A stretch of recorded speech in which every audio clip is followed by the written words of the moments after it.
You're listening to the Small and Supercharged podcast with Ria Freeman, episode 232. Well, hello and welcome to this episode of the Small and Supercharged podcast. It is a solo with me, and today I want to talk about comfort zones because it's really important to talk about them, and it's really important to, I think, understand a little bit more about them because people see comfort zones as a bad thing. I don't think they're necessarily a bad thing, but I just don't think you really progress inside them. And I just wanted to share really a few thoughts, maybe a few different ways to, reframe it and hopefully to extend your comfort zone and how you can do it. Now, a lot of this is obviously based on the coaching and mentoring work I do, how I do things as well myself, because I think it's super important to share those experiences, which I'm hopefully going to do today. Now, there are loads of different quotes about comfort zones. I've actually got a load on my computer as I speak to you now. That the life begins at the end of your comfort zone and all progress takes place outside your comfort zone. Great things never came from comfort zones. All this stuff. And I think it's useful. It is useful. But I also think it is important to understand the sort of three zones. I believe there are three zones. I think there are three zones. I think some people think of things differently. In a lot of the reading I've done, a lot of the training I've done, we always talk about three zones. There is the comfort zone, then there is the stretch zone. That can also be called like the growth zone. There are other words as well. And then the danger zone. And that always makes me think of, what is that song? It's all playing through my head. I can hear the song. Is it just called Highway to the Danger Zone? Is it? And I don't know. It's like a really old program it's from as well, I think. Anyway, I digress. We're going to talk about this today. Now, the reason I want to talk to you about it today is because it's something that's been on my mind a lot. The last few months, I've really been pushing my own comfort zone and really finding myself in that stretch zone because I wanted to test myself and to test my mettle a bit, and it's been really, really useful. So I want to sort of take you back to around Christmas time where my children, bless them, broke up from school with all sorts of coughs, cold and germs, which meant I spent a lot of time in the Christmas holidays, not doing exciting things with them, but sat on the sofa watching all sorts of cartoons, drawing programs, anything they wanted to watch, because they weren't very well, so that was fair enough. And whilst I was sitting there, getting bored, I thought, you know what, let's do something a bit more interesting. And obviously with my phone in my hand, as it's very rarely far away from me, I started to think, well, what do I want to achieve in the next year? What do I want to do? Now, I've got a lot of things I want to achieve in the next year. I'll be absolutely honest with you. Some are really big, some are not so big. But some of them, one of the goals in particular, relates to writing another book. I want to write another book. I've got loads of ideas. It's just trying to distill which idea is the one that I want to pursue. I've had various discussions with publishers, which is exciting. But one thing that was sort of being flagged was that although I am, I'm strong in my niche, which is lovely, and I work with some fabulous people inside my niche, and I'm not doing everything inside my niche now, but that I really needed to increase the level of more mainstream stuff I was doing to get that exposure, really. And at first, the thought genuinely scared me because, our industry, the equestrian rural industry where I spend most of my time, is a lovely pond. It's a lovely lake.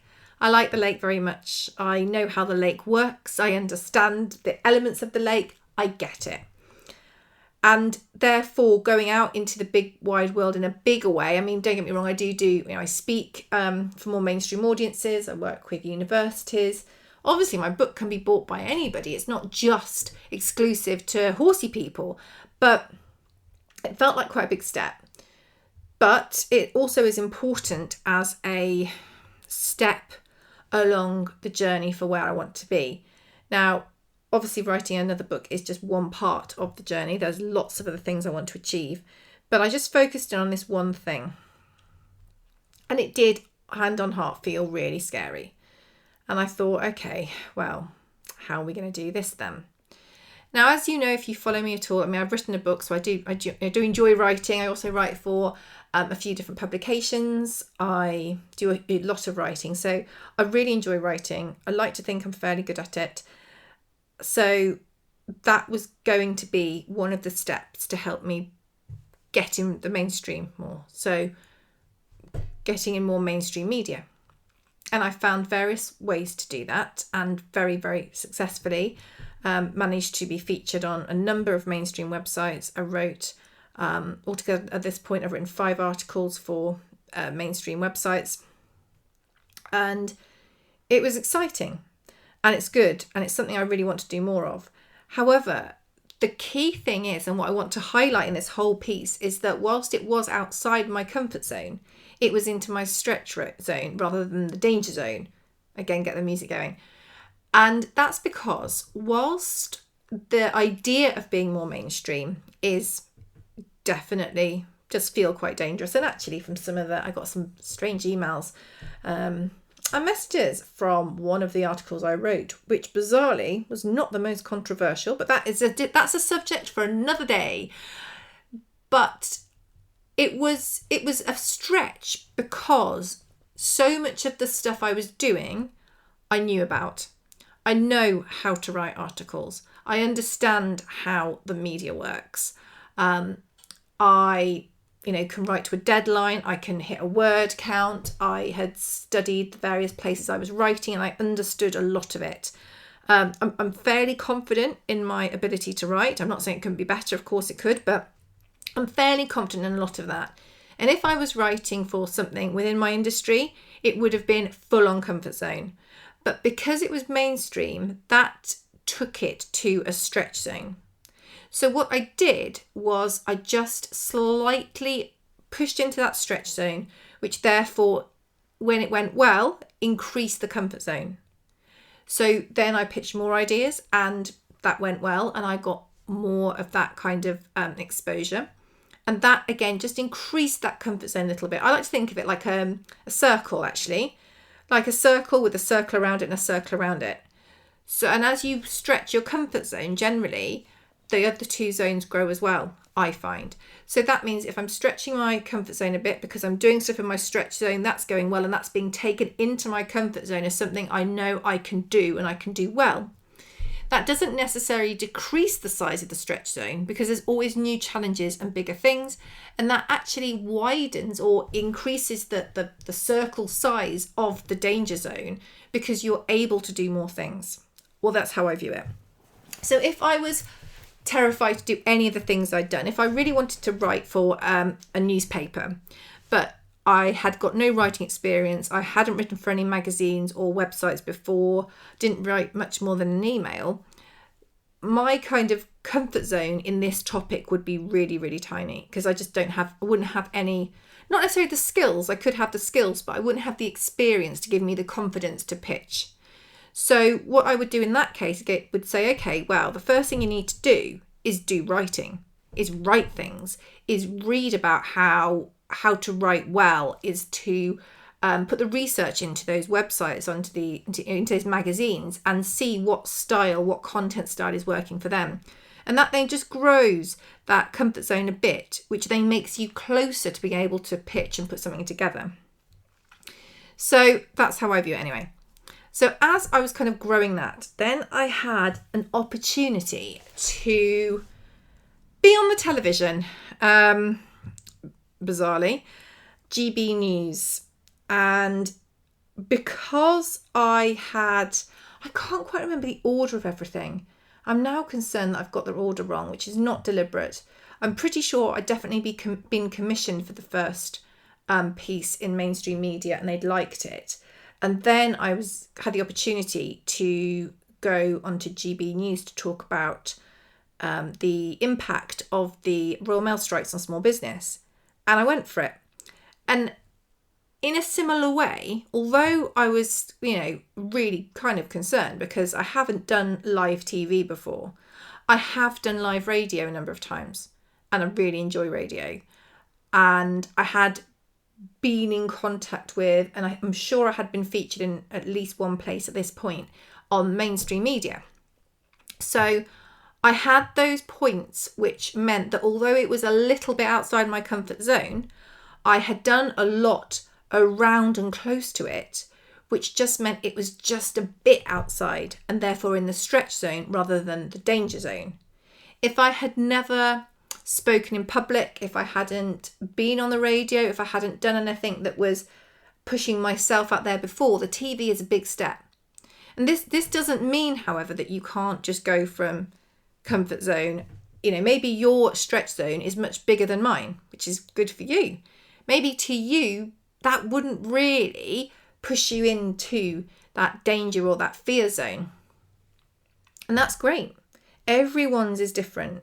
So, again, to kind of actually argue the other way, when I had my sort of public speaking issues, which I've talked about before, but just to recap, basically I decided I was horrible at public speaking, that I couldn't do public speaking, and it was a nightmare. And I turned down opportunities. I didn't go for things because of it.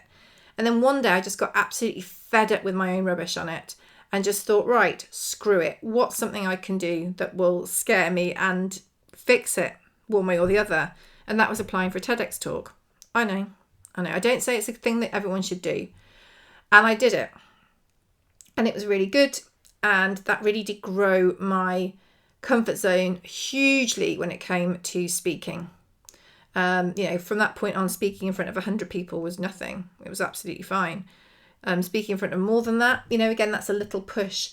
But for me, that was a big jump. That was a huge comfort zone stretcher and was probably either inside my danger zone because I really was very anxious about it. I really didn't feel great about doing it until I sort of reasoned it out.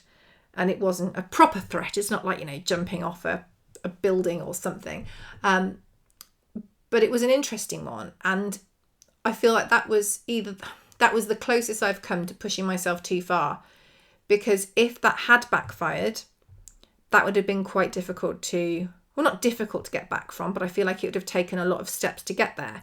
Whereas if I'd have maybe pushed myself in a smaller way and gone, well, okay, I'm not great at public speaking, so why don't I just try and speak to a group of 5 people? Why don't I try and speak to a class at school? Why don't I try and do just these little steps? That would have been a much more logical process that would have just expanded that comfort zone. I didn't do that because that is me. But usually I'm very aware. I feel like I do have an awareness of my own limits. And I'm also aware that I need to be aware of them because I do want to keep growing and growing. And if you push yourself too hard, it can sometimes have the negative effect, a detrimental impact to your comfort zone and actually make you shrink back inside it. So it is important to be aware of it. I think it's important to accept that all of us have got very, very different comfort zones in different things. Some people can be oozing with confidence on something and they can be amazing and do incredible things, but put them in another situation and their comfort zone is tiny. It might be that they are really, really comfortable, leading big teams, achieving amazing things, telling hordes of people what to do and how to do it, and they do that really well. But actually the thought of, going to a school meeting, going out to drinks in a pub with someone with people you don't know around you, there are things that trigger everybody at different levels. Because you've got one part of your life and you appear like you've got it together, it doesn't mean that reflects in everything. And in everything, our comfort zones are different. But be aware of them, honour them, understand that everyone is different, and then start to expand them if you want to.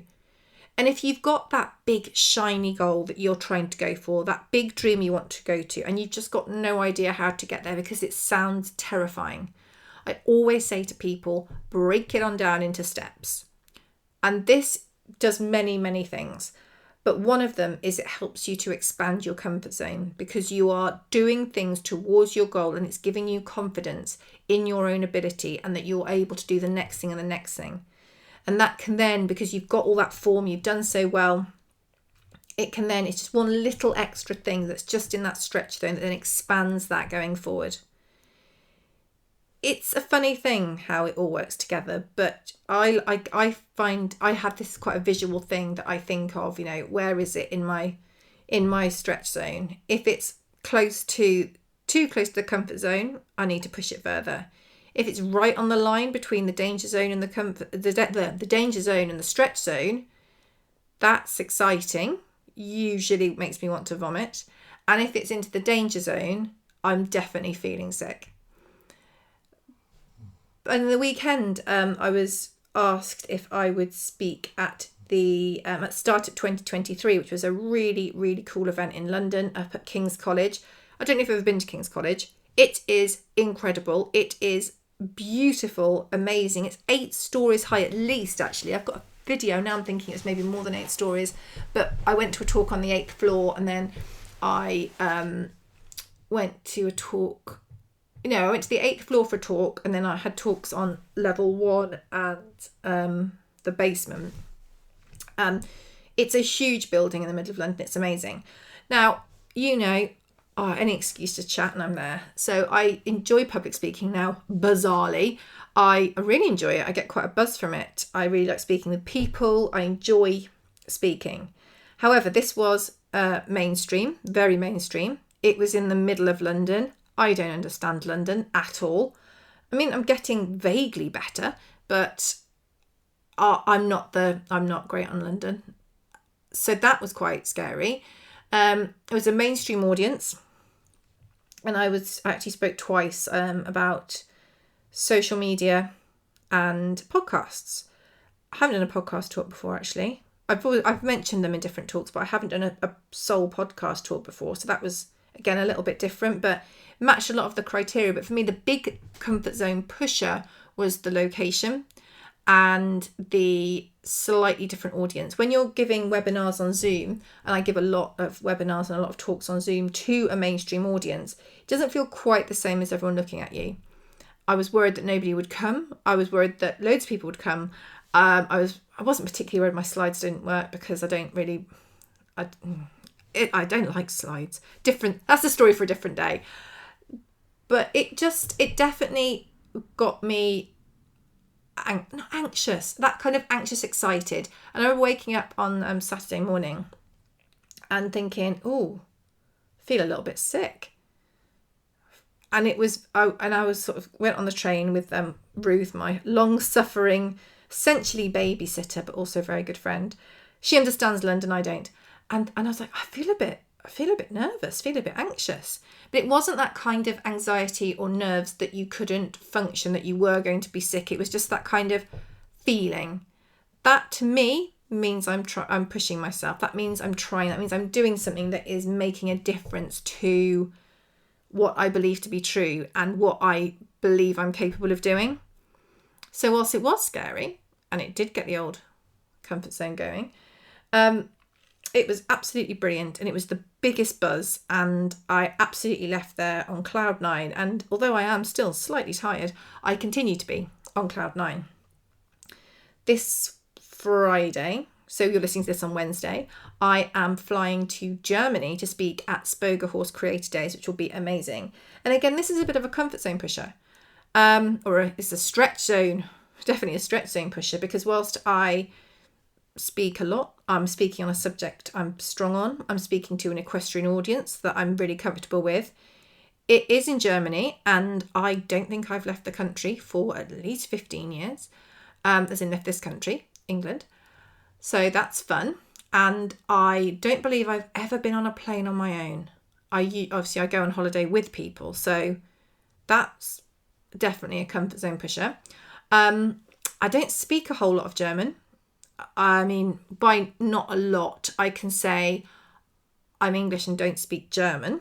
So maybe a bit of a language barrier potentially, although I would bet that a lot of people in Germany's English is much better than mine. and I am catching a train in Germany. I'm not great at catching trains in England. So there's a lot of steps here that are little comfort zone pushers that are well into the stretch zone. If I was going to speak somewhere about a subject I wasn't really confident about, it would be well in the danger zone. If I didn't do a lot of speaking already, it would be well in the danger zone. Do you see what I mean? So I try and aim for the things where most of the other stuff is lined up. So I'm confident on the other stuff. Most of the things I'm doing are well within my comfort zone, but 1 or 2 factors have changed. To me, that's how a stretch zone works well, because you've got that really, really firm foundation from which you are stretching.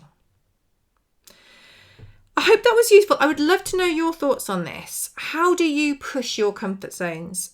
Do you believe in the kind of comfort, stretch or growth zone and danger zone or fear zone? How do you do it? Do you visualize it like I do? How do you grow your comfort zone? Or isn't it particularly important to you? I would love to know. Please do screenshot, share to stories, let me know.